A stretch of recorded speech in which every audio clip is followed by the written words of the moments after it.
second, folks, as I do a little bit of producing here. Also, give folks a chance to come online. I've been advertising this for a little while, and I'm excited about it. Doing this study here on the Book of Revelation here on Facebook. If you're watching on the Focus Press channel, on there, also on the Church Reset or my YouTube channel as well. And so keep an eye out on either of these feeds, as one of the things that we're trying to do this year is do more video. Dr. Brad Harrop, of course, did one a couple weeks ago on transgenderism. I know he plans on doing some more of those things here in the weeks to come as well. We're going to be doing a lot more short video, things like that, that kind of get Christian content out there. And one of these that I'm really passionate about, I'm excited about, is the Book of Revelation. And so that's what I want to get into. It's not going to be a in-depth verse by verse. If that's what you're interested in, Focus Plus is where you want to go. That's focuspress.org/plus. It's our supporters kind of exclusive area, subscribers, where for a few bucks a month you get our Revelation class we did. We took a year on it, 45-minute classes at a time. And so I'm not going to be able to do that week at a time here on Facebook. I'm going to kind of hit the high points. And so that's part of the plans here is the Book of Revelation. I'm going to be doing other uh, Bible books, things like that, throughout the time here that I do these on Facebook. Hopefully Thursday night. I don't know if I'll always go live. You never know exactly what people are up to, how many people are tuned in to go live. And so, yeah, I'm just trying it for this first one to talk about the Book of Revelation. It's really important to me that we get this one right. It's really important that we talk about Revelation. In fact, I have to confess, early in my preaching years, I very much shied away from the Book of Revelation. I thought, it doesn't really matter, getting caught up in the minutia, getting caught up in the little details, and is it really that big of a deal? And it is that big of a deal. It's something that there's really important messages to be taken from the Book of Revelation, and when we miss them, there's a lot of ways they go wrong. I'm going to talk about that at the end of this stream here as we talk about what Revelation looks like. And so I've got my slides pulled up. I was testing this earlier. It looked like the slides were coming through pretty readable, pretty good size. I have never used this software to stream before, so I hope that works. But when we talk about Revelation, one of the things that's really important to understand is when it happened, or when it was written. Was talking about what time period was it? Is it still yet to come? And so we're going to talk about those kinds of things because it leads to how you read the news today. There's a lot of people that every time something pops off in the Middle East, or there's somebody drops a bomb somewhere, this is just like the Book of Revelations. Number one, it's not the Book of Revelation. If you didn't know that before, I'll give you the one strike. But from now on, it's the Book of Revelation, and so that's an important thing that we get that right. But also, is it really about modern day news stories? I'm gonna show my hand a little bit and say no, it's not. But along with the looking forward to end times and things like that, there's also ways to interpret it wrong with what it has to do with our engagement with the world around us, with the nature of the church and how it fits in the world, and whether or not what we're supposed to expect, I guess, from the church's engagement from the world, and kind of we're the forever underdog view of the church, and how all that works. Well, that doesn't really fit with Revelation either. And so we're going to get to the important matters of interpretation toward the end of our stream here. So let's just start off with the interpretive differences. I hinted at a couple of these there.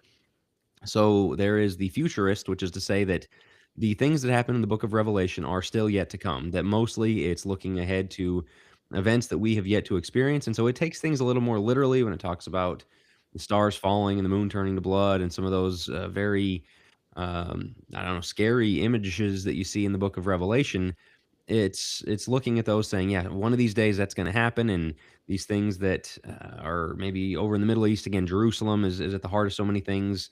That's what Revelation is really about, and so we can use it almost as a roadmap of what's to come. And I think you actually can use it as some kind of a roadmap, but not in the sense that they think. There's the historicist view, which is to say that John was writing about, all right, here's some things that are going to happen over the next few hundred years, and we can look at it and line it up with history and say, okay, this was about Essentially, that the book was about the Empire of Rome, about Roman persecution on the church that was going to occur over the next couple of hundred years, and kind of that clash that was going to be there between the church and the empire.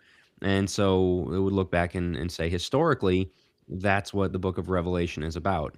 And that's what leads to some of that interpretation of the church as kind of the perpetual underdog is it's us against the world kind of thing. And so, again, these things all very much intertwine with when you read it from, what you think it's talking about, and how you apply it today. Then you have the preterist view, which is to say that it happened very early, like right after John wrote, that it was about the fall, that really everything, almost everything in the book of Revelation. Well, you see, it says partial preterist and full preterist. Partial says just about everything in the book of Revelation has already happened, except for Jesus returning at the very end, and that it happened very early, 70 AD, as a matter of fact, at the destruction of Jerusalem. And then full preterism says it's all happened. Jesus isn't actually returning, and there's not going to be a final judgment. That God just lets it. We're not going to get into that. I'm not a proponent of that at all. I think there's a lot of error in it. I think you can probably see the error in it with where it's going. So I'm not going to spend any time on full preterism. And then there's the idealist view, to say that the book of Revelation is not really about any particular time period. It's not about any particular people. It's the general struggle of good versus evil throughout history and the life of the church in the last 2,000 years, and that it's just kind of giving us what's going to happen with God's plan in history. And again, not tied to any specific events or people, but just Satan and the church and Christ overseeing it all. And again, good versus evil, sin versus light, and all of those things. And so the idealist view. And again, I think there's a little bit of validity to that, but the book is far too specific, I believe, as we're going to get into in the few weeks that we take this study. So uh, as I might have said, partial preterist is my view of it, and we're going to talk about why in this stream. One of the things that the other parts of the interpretation or interpretive differences goes to Revelation 20, verses 1 through 10, and that's where we have the reference to the millennium. And this is what has caused so many disagreements, so much content. The Left Behind series and John Hagee and the people that are trying to look at the read the roadmap to the end of time, the blood moons and eclipses and solar eclipses, lunar eclipses, all those things. They look at that millennium as it's coming any day now. That there's a so they're the dispensational premillennialism, which is to say we are in the dispensation of the church.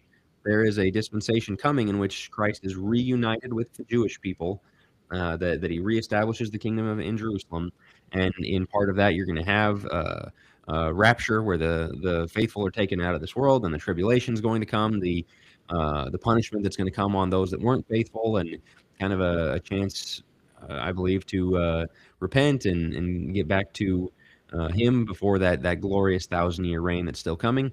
And then there was a historic premillennial view, which actually a lot of the early church believed, which is quite a bit different, but it's very uncommon to see that held today.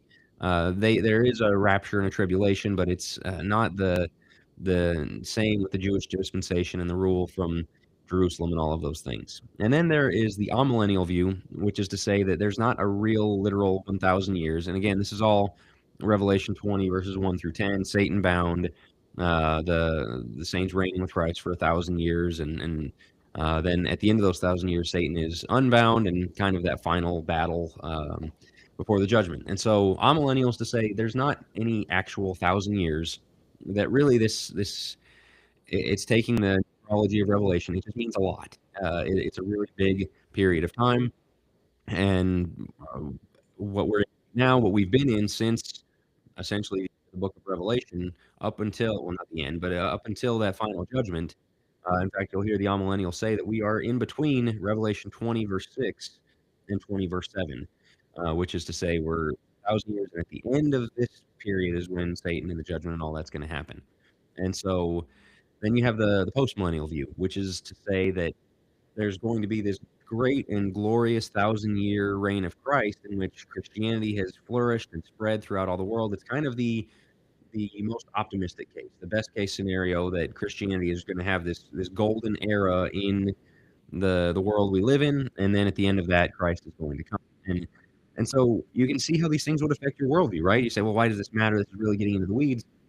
Dispensational premillennial people who believe in a tribulation and a rapture and all that, their view is things are going to get worse. And so when they see bad things happen on the news, they talk about World War III, and that's why they're always looking at these wars and rumors of wars, to use a scriptural term, is to say things are getting really bad. Therefore, that's how you know we're getting close to this, and the church declining, the church receding, the church being persecuted. Those to them are all signs. In fact, John MacArthur, the late John MacArthur, was one of the biggest proponents of dispensational premillennialism, and he famously said, "Down here we lose, that the church ultimately loses." And so that's that view. Obviously, postmillennial goes the other way. Says down here we do great, and even though things are difficult right now, we're going to have this upward trajectory toward the end of history, in which Christianity just does better and better.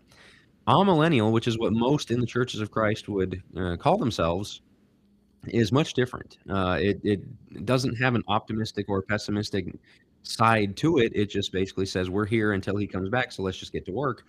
But interestingly, a lot of times, again, especially in the churches of Christ, the amillennial is a very pessimistic amillennial. It's an amillennial that says, I do think things are going to get bad. I think we're going to go backwards. I think that the persecution, the decline, that again, taking that view of Revelation as the church against the world, the church against government, the church against power, and all that, that we're always going to be kind of under the boot. We're always going to be the rebellion, the resistance, the underdog, all of those kinds of things.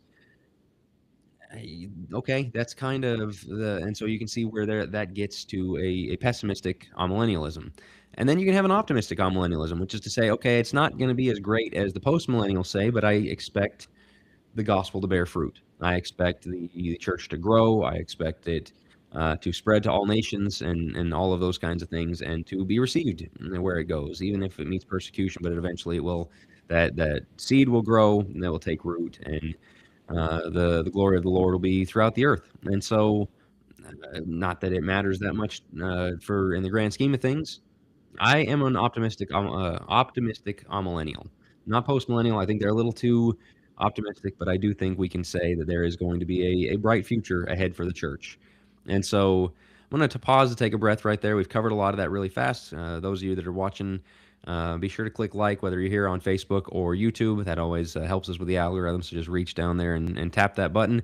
But if you have any comments or questions, things you'd like to see covered, as I said, I don't know if this will be 3, 4, 5 weeks, something like that. And I don't know that I'll be live for all of them. So here is your chance to throw a comment or a question out there if you would like to, and I'll try to get to it here at the end of the stream. We've got a little bit more to get through on this one. I do tend to go pretty fast through these things, and I realize sometimes it's a little too fast. So catching my breath here for just a second. And again, thanks to everyone who's tuning in, whether you're catching it live or catching it later on.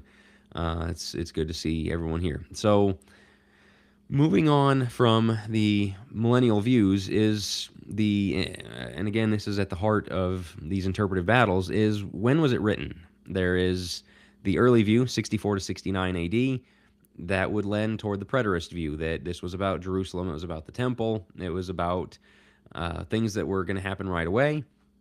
And then there's the later view, which is 95, 96, and a lot of the different views fit in that date better. The historicist view that it was about Roman persecution and all that at the end of the first century, that makes more sense because the temple, the Jew-Gentile skirmishes, that was kind of a thing of the past, and so it's looking ahead to the things that were to come.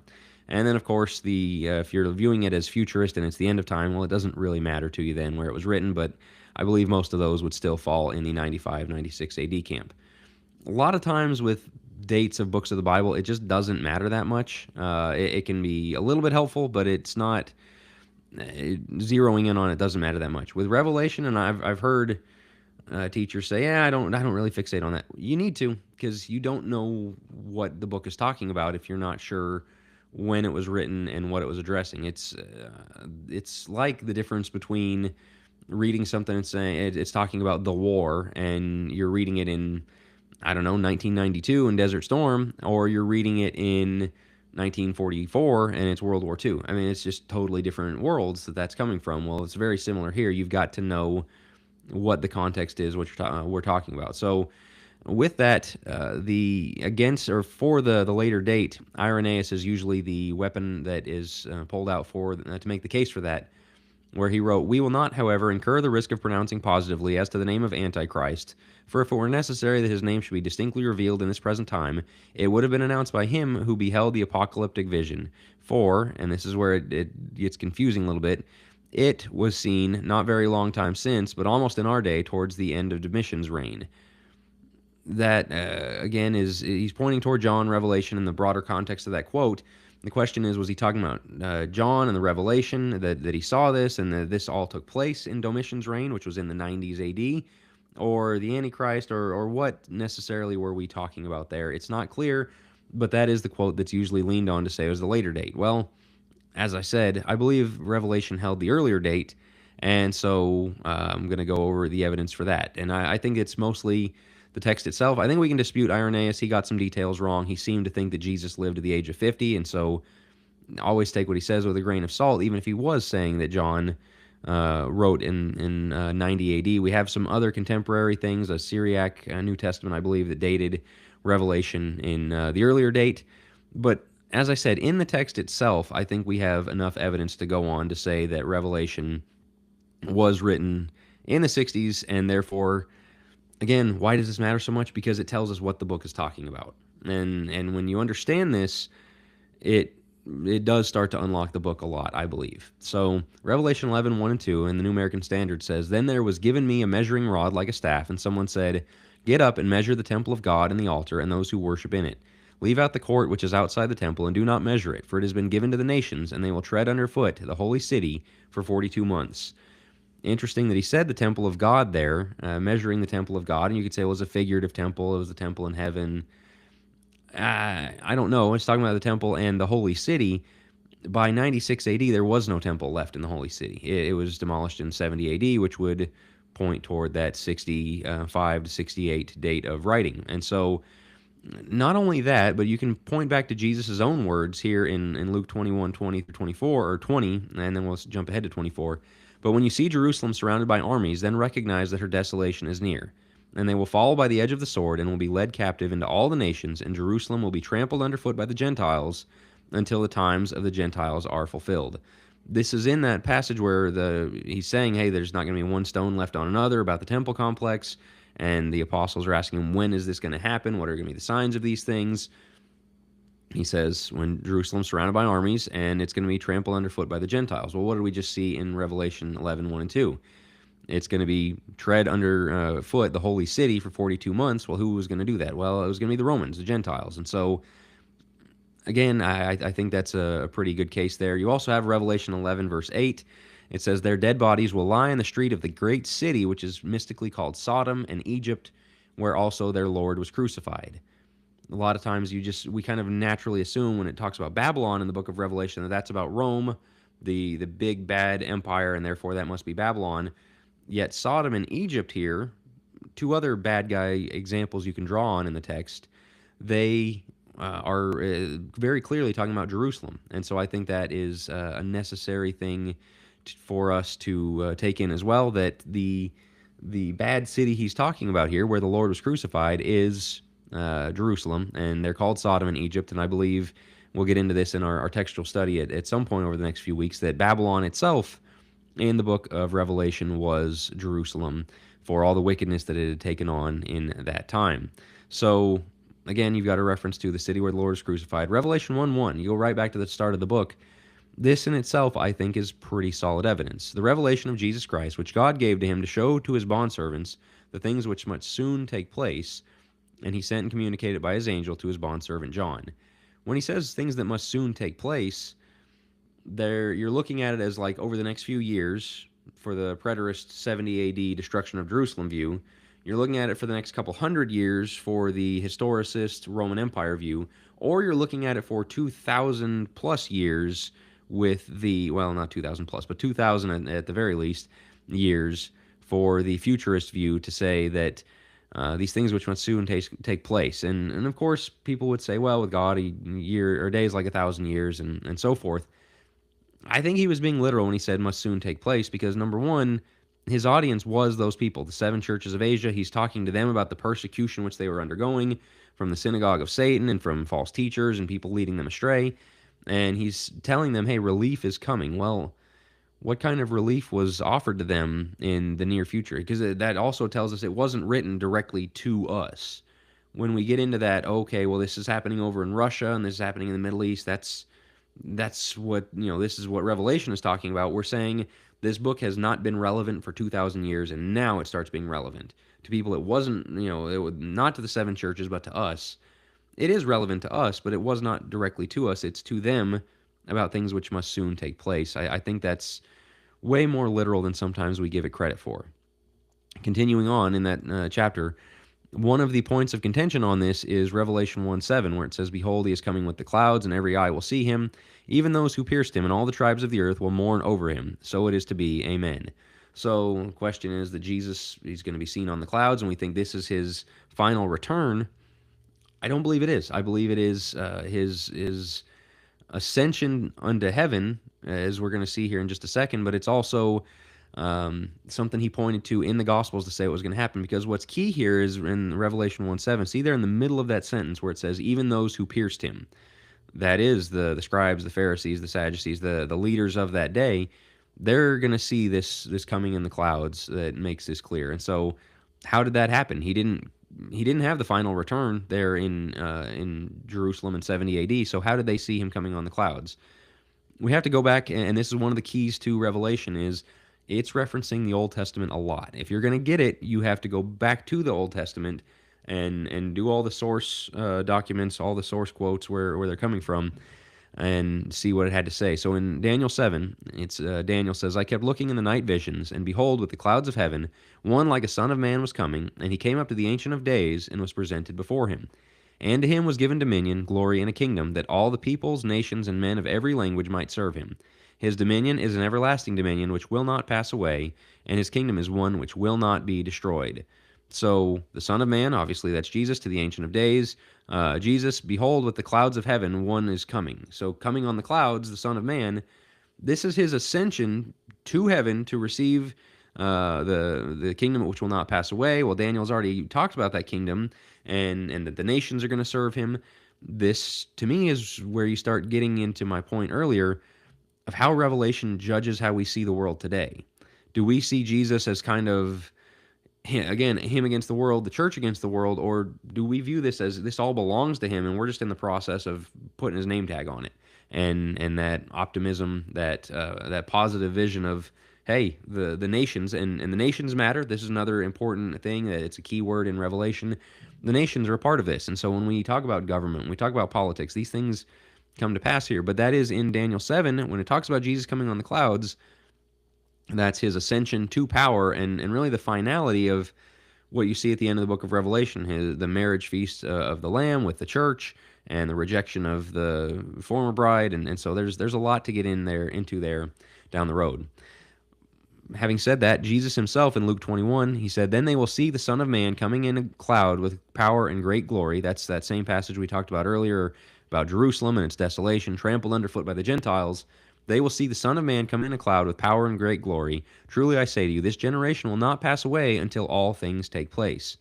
So Daniel said that Jesus is going to ascend to heaven to receive the nations, receive his kingdom.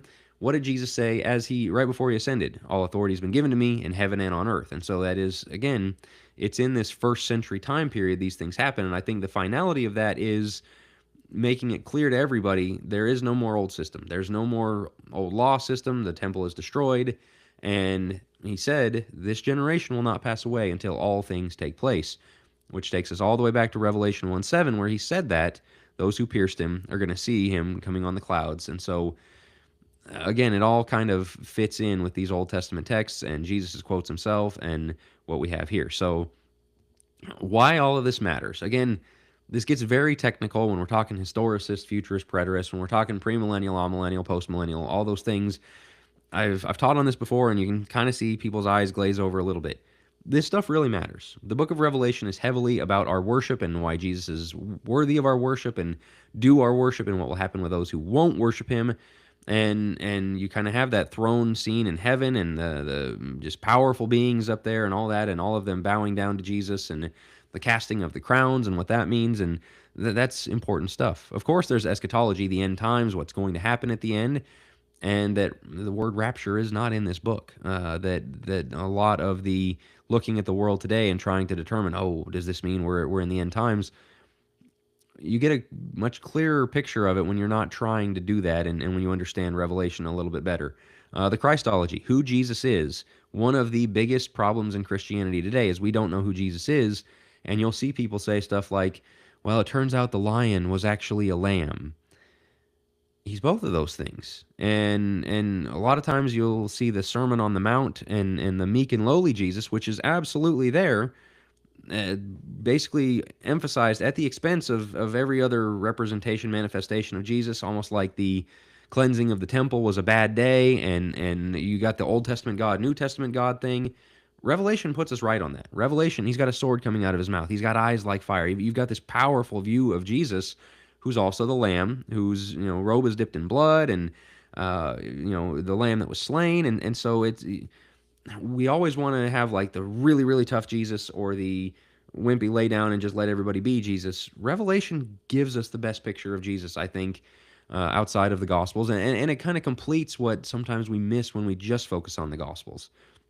That yeah, the hard nosed, difficult, exacting Jesus is there just as much as the meek and lowly Jesus, and you need all sides of Jesus. We don't get to pick, and Revelation again centers us on that, and so we're going to look at that here in the next few weeks as we go over this book. And then Old Testament prophecy, as I said, this book is just swimming in Old Testament. It's all throughout.